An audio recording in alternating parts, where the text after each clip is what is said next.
Alright, so welcome back everybody. Today we are actually taking a look at this game called Valheim. Well, I guess you really shouldn't be saying that since I've already been playing this game for well over 80 hours at this point.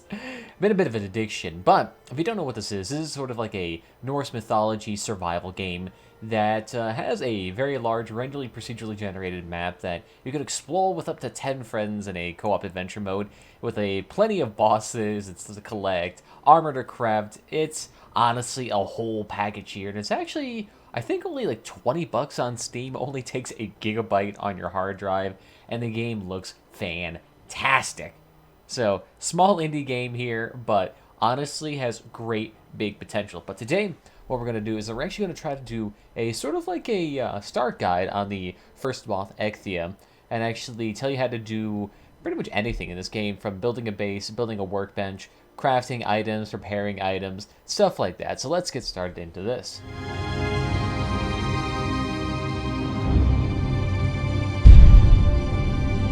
So first things first, of course you gotta create your character. We could use our previous character that's decked out in nearly max tier armor, but I feel like that would be a bit disingenuous. So let's go ahead and create our own character here.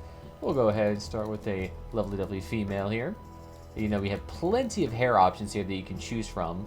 Of course, you don't really have a beard option when it comes to females. You can also change your hair tone color, which changes kind of like how dark it is, as well as just also how light and dark it is too. It's an interesting combination here, but allows you to get sort of like your perfect hair dial in. Whoops, I just had to remove my old character named that because for some reason I even had one. I didn't even realize that. But alright, let's go ahead and create our new world here. So to create your world, just go ahead and click on new, add in a name to it. We'll just keep this simple, just so I can remember it. And you can also change the sea too, so that you can have a consistent type of spawn location or a consistent world that you like. So you can go ahead and do that. You can also do a start server or community server option here, so you can actually have people join you if you'd like to. Kind of interesting little idea. Maybe you can try that at some point. But today we're just going to be doing single player. Long ago, the All-Father Odin united the worlds. He threw down his foes and cast them into the 10th world, then splint the boughs that held their prison to the world tree and let it adrift unanchored, a place of exile. For centuries, this world slumbered uneasily, but it did not die. As glacial ages passes, kingdoms rose and fell out of the sight of the gods. When Odin heard his enemies were growing once again in strength, he looked to the Midgard and sent his Valkyries to scour the battlefields for the greatest of their warriors, dead to the world to be born again in Valheim. Nice little intro, nice little bit of, I guess, lore too, per se. So, nice setting the stage here. And then we get transported in on this lovely, kind of looks like a giant crow, giant raven. It could be a phoenix for all I know. Really cool looking though. Alright, so basic things to get started here. If you go over here and press M, you actually get access to the map here. You can go ahead and see how absolutely gargantuan it is, and all completely randomly generated too. And on the right side here, you can also see a bunch of little icons here that you can place down on the map. So you can place whatever you want, click it on the map twice, add a name for whatever you want. You can cross it out if you've already been to it, and you can go ahead and remove it by right-clicking it too. So a great way to mark bases, points of interest, dungeons, etc., etc. All good things to know. Beyond that, we also have our inventory crafting page and other stuff here. By pressing the tab key, you get access to the inventory, your 8 action slots, the armor value over here, which just tells you how much armor you have. The higher you have, the less damage you take from things like prey. You also have a weight value here. You can only have up to 300 currently, but there is a way to expand that later on. Beyond that, you also have the compodium here, which just tells you about active effects and all the other stuff that your little tour guide is going to show you. You also got your skills here, which just tells you what skills are, what level they are, and you actually unlock more the more tools that you use. You also have trophies here of slain enemies that sometimes randomly drop. And then you also have the ability to turn on PvP if you're with a bunch of friends. Alright, so basics things, basics. And here's Hugin. Hugin's actually going to be your tour guide here. You can go ahead and ask to him for a variety of things if you need help. But first things first, we're going to need to know where the first boss is. So we're going to use this runestone here that tells us where it is. You just click onto it, and then boom, tells you it's right there in the map. Decently far away, but alright, pretty cool. So first things first, I guess we're going to need to start getting some resources here so they can actually make a workbench, craft some basic tools, and then get started. So first things first, you can always go around and collect stuff off the ground, but you can also start punching these little saplings here, kind of like a Minecraft thing, and then go ahead and get yourself some wood. I'd recommend, though, when you're actually doing anything that consumes stamina, wait for the stamina to be completely drained, and then let it regen completely. Because at least that way, you don't have to constantly wait for the stamina regen to start and stop. So you actually just end up getting a little bit of time saving there. Alright, so to collect rocks, all you gotta do is go onto the ground here, interact with them, they'll pop up, and you can collect them. Alright, now that we have enough basically for a simple stone axe, let's go ahead and craft that. That allows us to harvest more wood more effectively. Plus, the axe itself can actually be utilized as a weapon, so it's quite powerful. So we'll just go ahead and start collecting more resources. There also are these little berry bushes and other items in the world that you can actually interact and eat.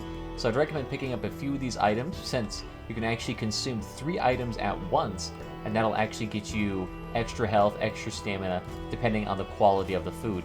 And you can actually tell the quality of food just by hovering over it, and it'll actually show you the stats of it. This one has 20 stamina, 10 health, lasts 600 seconds, and gets you 1 heal per second. Oh, looks like we got a grayling now. Go ahead and just bash it with your newfound axe, and get yourself a bunch of resources. Looks like we got ourselves some resin, which is great. We can make torches out of that. We can also make a standing torch for our base at some point if you also want to be able to see around. My goodness, graylings are feeling us today. You can also find mushrooms on the ground. Those can also be eaten, as well as be used for crafting recipes later on, so we might as well harvest a few of them too. So we can go ahead and eat both of them for a large little sum of HP. Alright, looks like we have a decent stockpile of wood now, so I think I'm going to start making a base. We're also going to need a hammer to actually make that, because we're going to need a variety of crafting items that come exclusively from that. So in order for us to actually get started though, I'm going to actually make a little shed close to the water, because I want my base to actually ultimately be near the water. Since once you get later into the game, you're actually going to be going to other islands and accessing other stuff, and bringing back heavy loads of materials. So the closer you are to the water, the overall easier and more time saving you're going to experience. So let's just go ahead, find a nice flat area along the water, and see what we can craft. Oh, looks like we've encountered our first boar here. Boars are actually a great source of raw meat, which are an absolutely fabulous high tier item. Plus, it also gives us leather scraps, which we can utilize to make a variety of things. Just know that they will charge you and they will attack you, so make sure to be a bit evasive, make sure you try to block. But they're not too strong here, so you can easily take them out with any sort of weapon. There we go, now we got some meat and we got some leather scraps. Beautiful. Now you may come across these abandoned structures that you'll find throughout the world. I'd make sure to actually explore these things, because sometimes they can have chests like this, in which you can find a variety of useful items here, such as flint, amber, or a free torch so you don't have to make that. So very convenient. Flint can be used to make a variety of extra tools, as well as flint head arrows, which are really great for extra little bit of damage early on. Alright, so after a bit of exploring here, we actually found a pretty dang good base here. Looks quite spiffing too here in the evening hours here. But you can see that we got a mountain, nice black forest, a nice open section here to work with, as well as access to boars and necks, which offer great variety of meat sources here, which give you a lot of HP and stamina. But to go ahead and start making ourselves our first little rudimentary shelter, we're going to head and start crafting a little lovely workbench here. It's getting a little bit dark here, so let me place down some torches so you guys can actually see what's going on here. But after we got our workbench here, in order for us to actually access it and to repair our tools, we're just going to construct a simple shed around here using some wooden walls. We'll create a little clamshell around it. And then in order to actually utilize it, we'll put on some nice thatched roof ridges here. And now you can actually go ahead and access it and repair all your items, such as your axe and your hammer again, so that you can go ahead and use it. Because once it starts breaking and has 0 durability, you cannot actually use anything from there. But as you can see, we now have a variety of recipes here to use, as well as the crude bow, some pants, and the ability to make some arrows, and even a shield which can actually block a lot of stuff here, as well as parry too. But we're also going to go ahead and make ourselves a lovely hoe. This will actually allow us to maneuver the land in such a way so that it actually becomes a little bit flat here and nice to work with. So as you can see, the land is slowly becoming more and more flat. Of course, you have to replace a few items once you actually make it flat, so that's easy enough. Just go ahead and place down a torch and you'll be set. Alright, now that we have a nice little flat section to work with here, we can go ahead and start making some other things. I'm also going to start placing down a chest here, just so that I can go ahead and offload all the heavier stuff that I don't need. As well as I'll go ahead and make a campfire here, because a campfire will, for one, make a swarm and help us regenerate our stamina faster, but two, we can actually start cooking meat onto it. So you can come over here to your lovely crafting section, get a cooking station, and then you can place it over a campfire. Although you don't have to place down one per campfire, you can actually place down many. So what I'd like to do is I'd like to place down at least 3 or 4, just so that we can actually go ahead and start cooking a lot of meat. And as long as you have meat in your inventory, it'll automatically go onto the cooks once you just start pressing E. So there we go. Just gotta wait for it to cook, but make sure not to overcook it, because if you overcook it, it actually turns into coal, which is unfortunately not as edible. And you can tell when it's done when it starts making that sizzling sound there. Excellent, and then you just go ahead and pick it off the skillet again. So there we go, now we get this nice cooked meat. And as you can see, it has 40 health, 30 stamina, lasts 1200 seconds, and it gives you 2 healing per tick, which is way more than these basic mushrooms and berries combined. So it's a really great food item to have, especially if you want to be able to run around and do a lot more activities. Alright, after that, I think we should make ourselves a lovely crude bow, because that will allow us to hunt way more effectively. And make sure to get yourself a stack of arrows. These are a bit more expensive to do, but now since you have a fully functioning axe, you can go ahead and start chopping down trees for a lot more wood. But there we go. Now we got a full stack of that. Might as well go ahead and craft ourselves some rag pants, just that we have a bit more armor here. And then after that too, if you actually wanted to get a upgraded version of the stone axe called the flint axe, all you need to do is come along here along the coastline and pick up some flint that you can find along the coast. So as you can see here, we find some nice smooth flint along the water's edge.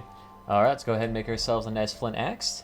And there we go. You can tell it's a little bit better too, because if you actually look at the slash damage here, that one's 20 versus this one, which only has 15. So it's an extra 5 damage here. Excellent for us. So I'll go ahead and put our old axe away since we no longer need that. Alright, then beyond that, in order for us to actually go ahead and take out this first boss, we're probably going to need some other materials here. I'd recommend also having a nice wooden shield here, since the wood shield can actually block and parry a lot more than what your bare fist can do. And so when you're actually dealing with a boss with large AoEs, having that nice shield there helps a lot. If you also want to, you can actually go ahead and start collecting feathers from birds. And as long as you have a bow, you can actually go ahead and start shooting them. Takes a little bit of aiming and getting used to here, but if you go ahead and actually start collecting feathers from these birds, you actually will get the ability to start making these nice flint head arrows. But in order for us to actually even summon the first boss, Eikthyr, we're actually going to need to hunt some deer, because for one, it offers us free meat and deer hide, which we can use to make some good armor. But two, we also need the trophies that fall from them to actually start with that.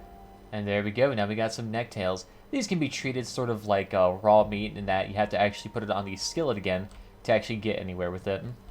Alright, now that we've used our hoe to flatten out a nice little area here to start building our basic base, let's go ahead and start doing it. I'm just going to start by building a basic platform in which we can then craft a little base on top of. But in order to actually do that too, in order to get a nice perfectly flat base, I like to utilize things like these little wooden poles here and place them on the ground, because then you can actually elevate a piece of wood off it, such as these little wooden floors here. Whoops, I accidentally misplaced that one. And then we can place it there. But then say if you want to actually reinforce it, at certain points you can actually go ahead and put these wooden poles on the ground, and they'll snap to certain locations on these little wooden beams, on these little wooden decks here. And there you go, now it's actually re-supported. And you can tell what level of supported these structures have, just based on the color they have. So say if we actually started to build out more from here, and we actually started to build further and further away from these supports, you'll notice that the color of these little wooden beams actually gets progressively more orange and eventually turns red, which means that if we placed any more stress on these things, they would fall over. So in order to alleviate that, like I said, you just got to put more of these wooden planks down, and look at that, back to not being stressed as much. So it's a really great way to help with that. So let's go ahead and continue making ourselves a little bit longer of a base to work with here. Alright, now that we have our nice little platform here to work with, let's go ahead and put a piece of stairs down so we can actually easily access it and get in and out. Now we just need to go ahead and start putting some walls down. And if you want to actually rotate your items or rotate anything around, all you got to do is use your mouse wheel, and then you can just go ahead and turn it at whatever angle you want it to be.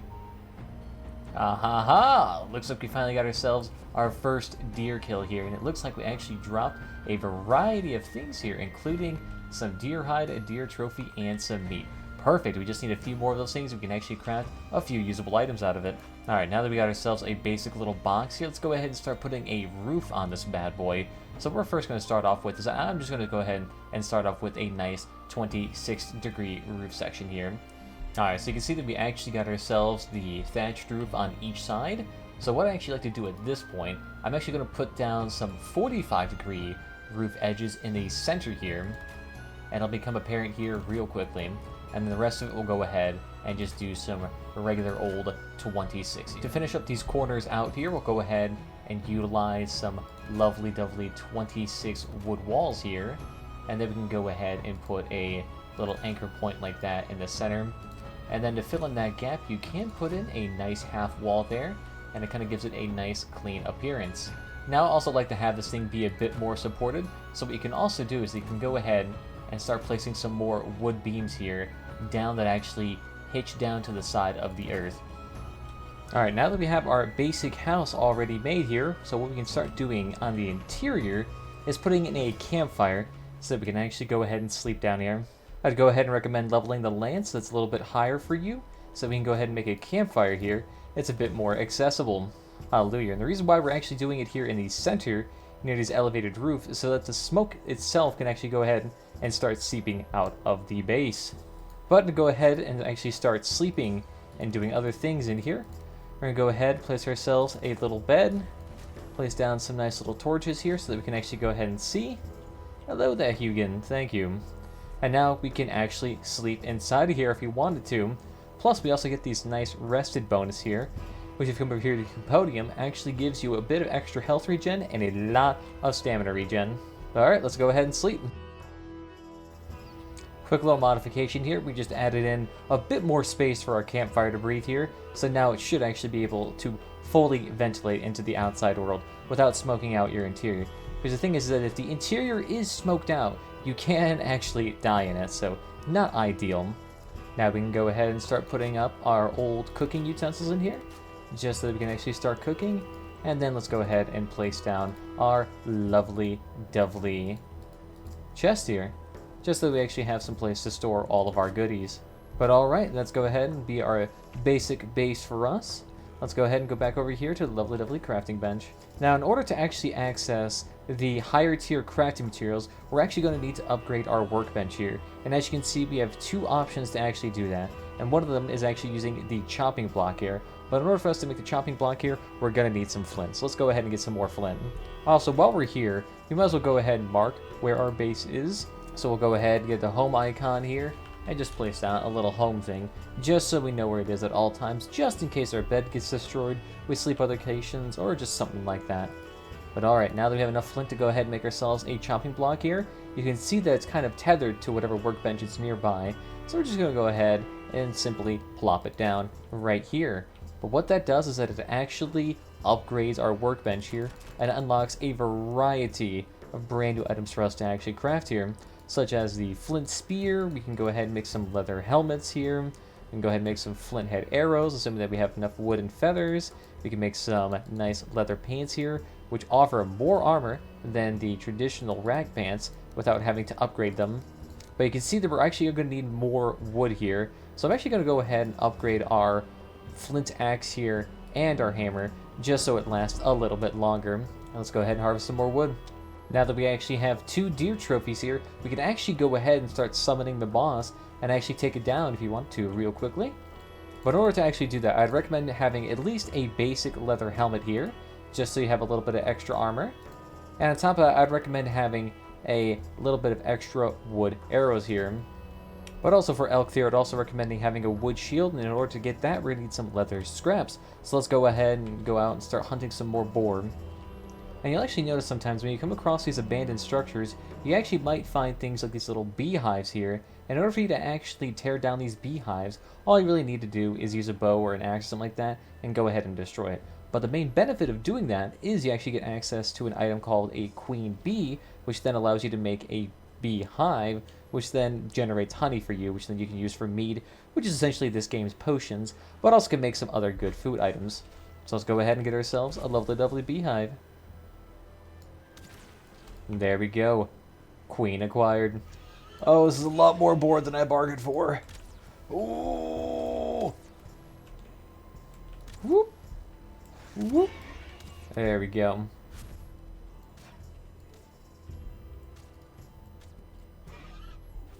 And there we go. That should be plenty of leather scraps and meat for us to go ahead and start going after Eikthyr. Alright, so let's head back home. We'll go ahead and place down our beehive just so we can go ahead and start making ourselves some beautiful honey. Let's go ahead and make ourselves a nice lovely wood shield. Beautiful. So now we can go ahead and actually block all of Eikthyr's attacks. And from there, I think we should be good enough to actually go ahead and take on Eikthyr. Just so that we have enough arrows to actually take him down, we'll go ahead and craft a few more. And just so we have 2 stacks. And that should be more than enough to take down Eikthyr. Alright, now that we got some more wood, let's go ahead and make ourselves some more wooden arrows here. I just want to make sure I have more than enough here to go ahead and take down Eikthyr. If you want to, you can go ahead and make yourself some more armor if you feel the need to, if you have a plenty of extra resources. But considering that's only 1 extra armor, I'm not too worried about our damage intake. So I'm only carrying the bare essentials with us, and let's go ahead and take down Eikthyr. So like I said, in order to actually take down Eikthyr though, we are going to need deer trophies here, and you might as well go ahead and get yourself a shield, a nice bow, and maybe a nice weapon like an axe. Some basic armor will do, and making sure that you have some good prime food to actually go ahead and get yourself at least 100 buff HP, then you should be all set to go. And make sure that you have your well-rested buff too. The extra stamina regen is absolutely killer to have. Alright, so it looks like that we got a bit unfortunate. It looks like Eikthyr is on the, unfortunately, other island. So we're going to have to make a raft here in order to get over. So I quickly hunted some boar, chopped some more wood down, got some more resin. So let's go ahead and plop down a raft into the water. Because all you need for that is literally wood, leather scraps, and resin. Just a little basic thing to get you from point A to point B. So let's go ahead and use that. Just so that this is not really commonplace, usually Eikthyr spawns on the very first island that you spawn on. The fact it spawned on the other one, that's a bit rare. I think this is actually the first time it's happened for me. Or you simply just have to go around a very long distance. But at that point, it's just simpler for me to just make a raft and swim across than spending 30 minutes running around the map. Man, I always forgot how ungodly slow rafts are. Just the tier 2 ship and the tier 3 ship are leagues above better than this. This is literally slower than walking. Oh god. They make you want to suffer for the first boss, Jesus. Alright, perfect. We've actually made it here to our lovely elk altar. Hello there, Hugin. Alright, so it'll actually tell you what you need here, and in this case it'll just tell you, hunt his kin, which means you just really need deer materials, such as this lovely deer trophy. So what we can do is if you have this mystical altar here, we can go ahead, once your deer trophy is put into one of the active slots, you can go ahead and click on it just to activate it. Although I'm quickly going to heal up, get some food in me, just before we start this fight, because it will be a bit of a longer fight, so getting prepared is always nice. Now you can actually prepare this fight further if you want to, by actually making like a little defensive structure and other palisades or things like that. But really that's not going to be necessary for the first boss fight. It doesn't do a whole lot of damage. Plus if you use your shield, you should be alright. Or if you use your bow here, it'll help out plentiful. So let's go ahead and summon the boss and get started. Ah, beautiful. You can actually tell where the boss spawns just by where all the particles go. So it'll be right over there. Let's go ahead and line up our first shot. There we go. Ooh. And since we actually shot him early, we got a nice surprise damage bonus. Ooh. You want to make sure to actually avoid all of his shots. He will try to shoot out lightning at the front of him, as well as also shoot out lovely bolts from a ground stomp like that. So you can go ahead and block those if you want to. I'd recommend once it starts getting close to you, go ahead and start pulling out your lovely axe and shield. And when he starts doing his ground stomp again, you can go ahead and block it. Alright, he's running away. Start doing some more shots to him. Ooh, take a few more damage swings at him. Doing alright, doing alright. Wanna come back here, boy? Ooh. Got a little hit on there, but we're alright. We still got a little bit of HP left. Whoop. He's going in for a ground stomp. Make sure to block that. There you go. And just keep doing that until the boss is dead, and you'll be fine. Not to mention that with your little extra bit of food buff, you should be able to survive many of his hits. There we go. We got plenty of shots off him. Almost down. There we go. You can avoid those little nice frontal arrow and lightning strikes just by moving off to the side here. Like I said, when he gets close, just make sure you got your shield out. Might take some getting used to. Well, you should be alright. And there we go. Down goes Eikthyr. See, not too bad of a first fight. The other fights, though, oh yeah, it quickly gets much, much harder. And as you can see here, it actually drops some lovely hard aim for us, as well as the Eikthyr trophy. So this we can actually go ahead and take back to the altar, where we then can place it down to actually get ourselves a lovely buff. Plus the hard antlers here can actually go ahead and be made to use a lovely pickaxe to advance us into the Bronze Age. Hello there, Hugin. Yeah, but now that we have this trophy on us, let's go ahead and head back to the altar place it down, and get ourselves our first little buff here, which is actually surprisingly good. Alright, now that we're back here at the sacrificial altar, we'll go ahead and mount the lovely head on the trophy hook here. And as you can see, it now offers us the ability to have this nice Eikthyr buff, which goes ahead and improves our jump stamina and our run stamina usage, just so that we don't do nearly as much, and allows us to go ahead and actually run a lot further. There we go. And to actually utilize the buff, all you have to do is actually sit here and press F. Alright, let's go ahead and head back to the base and go ahead and make ourselves a nice lovely enter pickaxe. Ah, to be back home. Finally taking a nap, getting our well-rested buff. Ah, my goodness. That was way longer than it usually takes to actually traverse to a boss. But you know what? That's just the luck of the draw sometimes when it comes to seeds. Alright, now that we're finally back here, let's go ahead and take a look at what it takes to craft this antler pickaxe. And it looks like we already have all the major stuff here. Just needed the antler and the wood.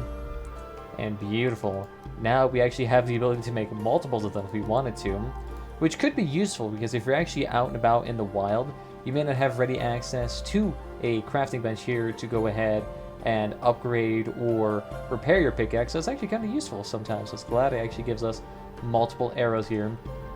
But with that, that will go ahead and advance us into the Bronze Age.